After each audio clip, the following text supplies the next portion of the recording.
সোহাগ সোহাগ সোহাগ, কই যাস তুই? যাইতে সেটা কাজের খোঁজে।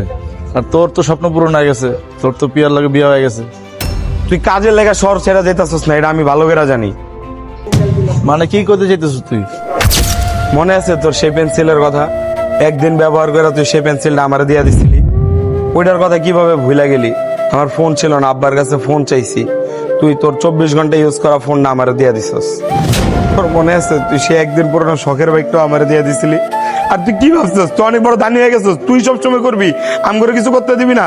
বন্ধুত্বের লেগে এত পাগল হয়ে গেছিস যে তুই প্রিয়ারা ছেড়ে চলে যেতেছস। তুই আমার একবার কোয়া দেখতে পারতি যে তুই প্রিয়ারা অনেক ভালোবাসস। তোর এসব কইছে কে? আমি কালকে কাজী অফিসে বুঝে গেছিলাম, পিছে তাকিয়ে দেখ। পিয়া? তোরা ঘর সমাজ সবকিছু আমি সামলালাম। তুই যেহেতু কালকে কাজে সব যাই নাই লাইছস, তাহলে বিয়েটা করলি কেন?